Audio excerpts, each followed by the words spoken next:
बुलाने वाला मोर। एक जंगल में कौवा पंछी बहुत अच्छे मित्र थे।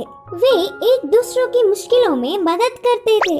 एक दिन कौवा पंछी के रहने वाले जगह पर बचाओ बचाओ मित्र बचाओ बोलते हुए कांपता एक मोर उनके पास भागते हुए आया। क्या हुआ मित्र, कहाँ से भागते आ रहे हो? इतने परेशान क्यों हो? मुझ पर शिकारी की नजर पड़ी, वह मेरे पीछे पड़ता आ रहा है तो बचने के लिए भागता हुआ रास्ता भूलकर तुम्हारे सामने आई। अब तुम्हें ही मुझे बचाना होगा। अच्छा ठीक है यार, पंछी ने कहा। कौवा पंछी ने उस मोर का साथ दिया। फिर से वापस जाने के लिए रास्ता भूलने के कारण कौवा पंछी के साथ वहीं रहते हुए मोर अच्छी मित्र बन गई। उनकी मित्रता कुछ दिन अच्छा था। कौवा पंछी के बीच के मित्रता ना सह पाते हुए मोर जलने लगी। किसी भी तरह कौवा पंछी को अलग करना चाहती थी। एक दिन कौवा भोजन के लिए बाहर जाने के समय पर मोर ने पंछी से कहा, मित्र तुम कौवे से इतना ज्यादा मित्रता बढ़ाकर बहुत ही नजदीक रह रहे हो। क्या तुमने उसकी बदसूरती कभी नहीं देखी?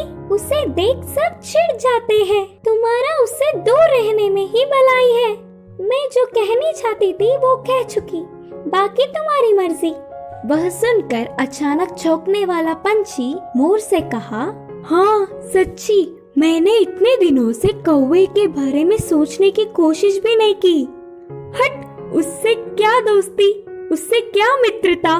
तुम्हारे जैसे सुंदर वालों से मित्रता करने से मेरा मूल्य और होदा बढ़ेंगे।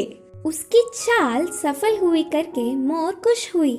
आगे आगे मोर पंछी के व्यवहार में परिवर्तन देख कौवा उन्हें उसे दूर करने की बुरी सोच को समझी। एक दिन, मित्रों मेरी वजह से तुम्हें तकलीफ हो रहा होगा, इसीलिए इधर के पास में ही एक घोंसला बनाया। मैं वहाँ जाकर रहूंगा। चलता हूँ करके कौवा उदास होकर कहा। वह अपने आप जा रहा है करके बोलने पर मन ही मन बहुत खुश होकर, अच्छा अब तुम्हारी मर्जी मित्र, मोर और पंछी ने कहा। मोर और पंछी कौवे का भला टली करके खुशी मनाने लगे। ऐसे समय बीतता गया।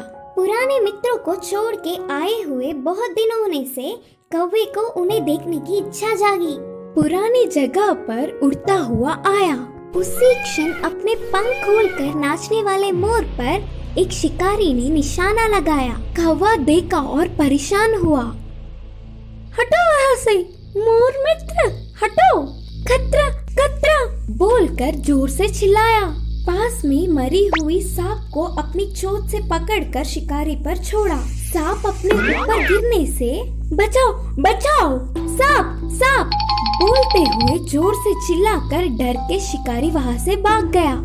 यह सब देखकर मोर के होश उड़ गए।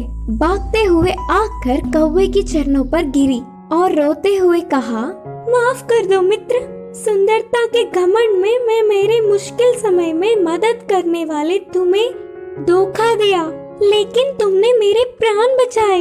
तुम्हारा कर्ज कैसे भुगतान करूं? तब कौवे ने कहा, पछतावे से बड़ी कोई सजा नहीं, मैंने तुम्हें पूरे दिल से माफ किया। तभी आई हुई पंछी पूरी बात जानकर दुखी होकर अपनी की हुई गलती पर शर्मिंदा होकर सिर झुकाया। फिर तब से कौवा पंछी मोर हमेशा की तरह अच्छे मित्र जैसे रहने लगे। इस कहानी की शिक्षा है कि अपने भूलों को भी भुलाने वाला ही सच्चा मित्र होता है।